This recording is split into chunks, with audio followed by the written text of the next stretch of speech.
Oxford Bookworms Stage 2. Published by FLTRP. Copyright Oxford University Press, 2009. 书虫牛津英汉双语读物第2集，德拉库拉。Dracula by Bram Stoker. Retold by Diane Mowat. Read by David Lerner, Ruth Jones, and Richard Mitchley. Jonathan Harker's Diary. Chapter 1. Count Dracula.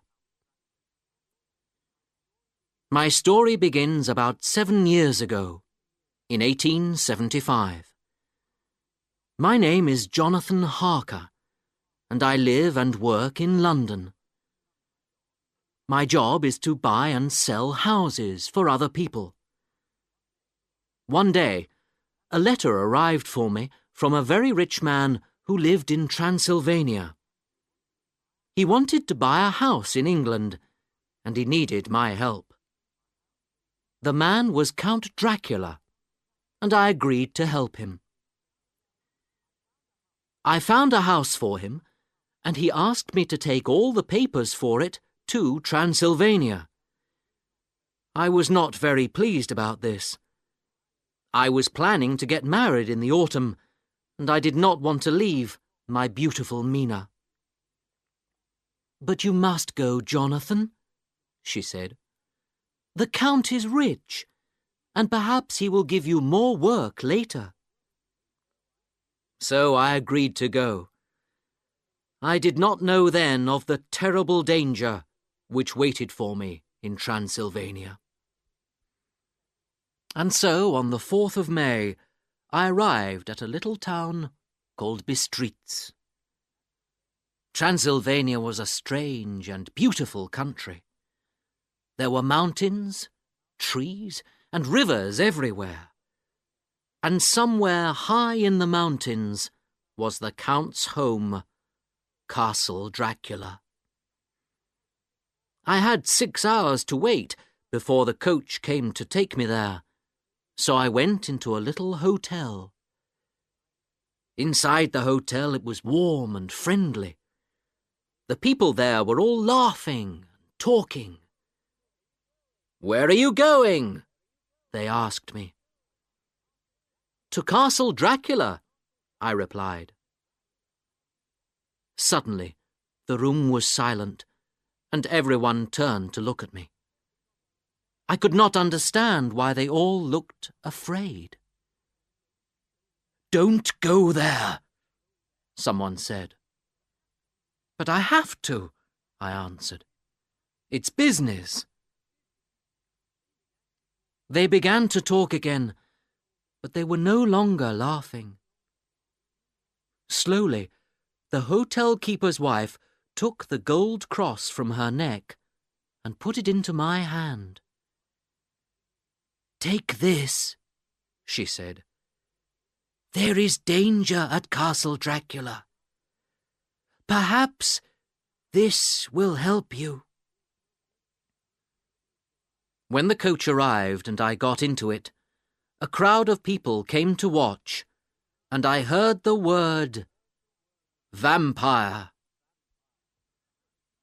The coach travelled up into the mountains.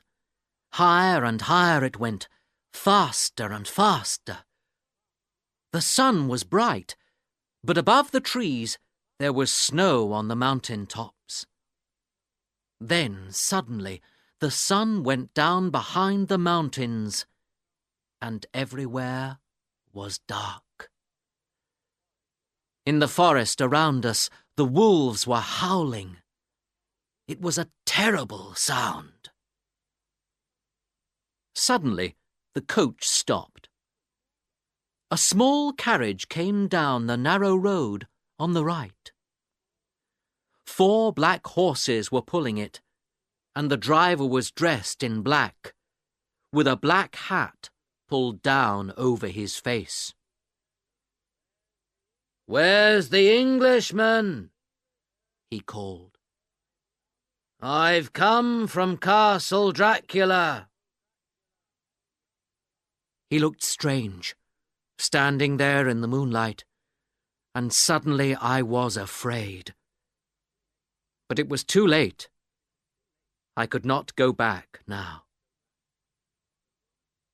Soon we were on our way to Castle Dracula. The mountains were all around us, and the moon was behind black clouds. I could see nothing, but I could still hear the wolves. The horses went faster and faster, and the driver laughed wildly.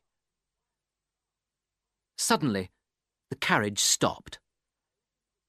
I opened the door and got out. At once the carriage drove away, and I was alone in front of the dark, silent castle. I stood there, looking up at it, and slowly the big wooden door opened. A tall man stood in front of me. His hair was white, and he was dressed in black from head to foot. "Come in, Mr. Harker," he said. "I am Count Dracula." He held out his hand, and I took it. It was as cold as ice. I went into the castle, and the Count carefully locked the door behind me. He put the key into his pocket and turned to go upstairs. I followed him, and we came to a room where a wood fire burned brightly. In front of it, there was a little table with food and drink on it. The Count asked me to sit down and eat, but he did not eat with me. Later, we sat and talked by the fire.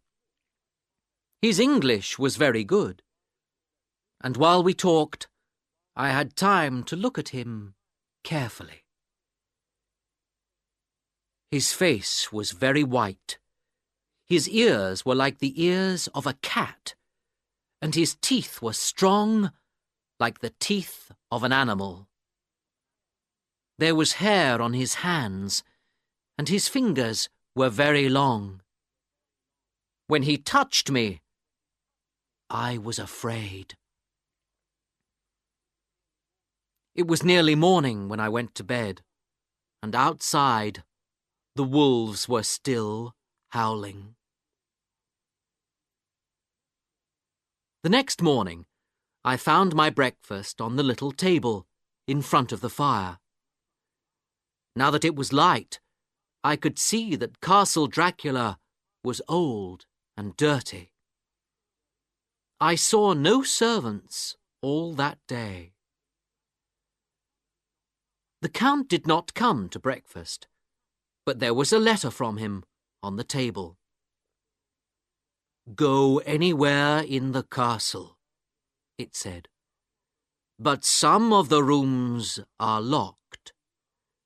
Do not try to go into these rooms."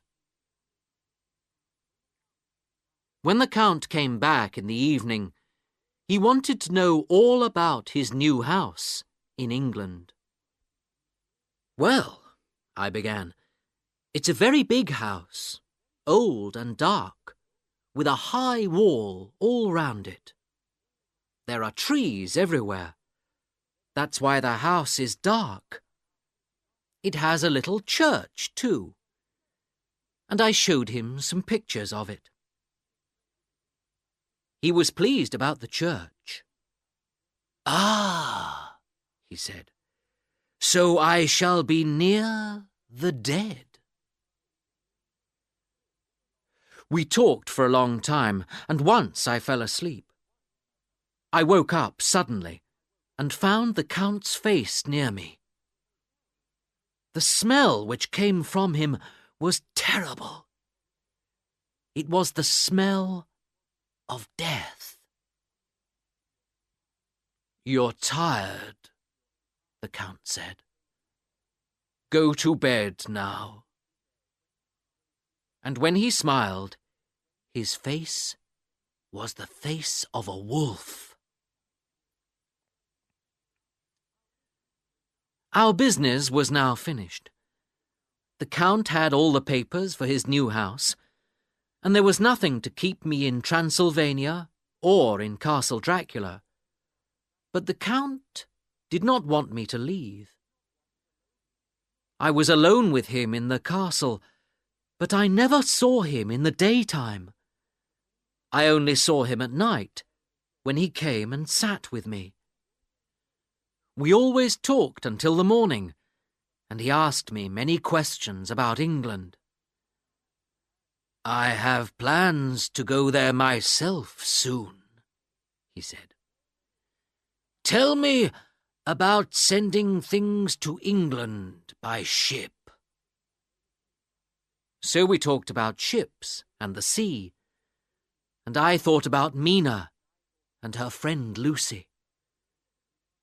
Lucy and her mother were staying by the sea, and Mina was planning to visit them there sometime. Stupidly, I told the Count about them. There was no mirror in my bedroom, but I had one with me, a present from Mina. One morning, I was standing in front of it, and I was shaving. Suddenly, a hand touched me, and a voice said, "Good morning." The Count was standing next to me. He was standing next to me, but I could not see him in the mirror. My hand shook, and I cut myself. Blood began to run down my face, and I saw that Count Dracula was watching it hungrily. Suddenly, he put out his hand. He had a wild look in his eyes, and I was afraid. But his hand touched the gold cross at my neck, and his face changed. He took the mirror from me, went to the window, and a minute later the mirror was lying in 1,000 pieces far below. He did not speak, but left the room quickly. And I stood there and asked myself why I could not see this man in the mirror. I went over to the window and looked out. I was high above the ground. Many of the doors in the castle were locked. Suddenly, I understood. I was a prisoner.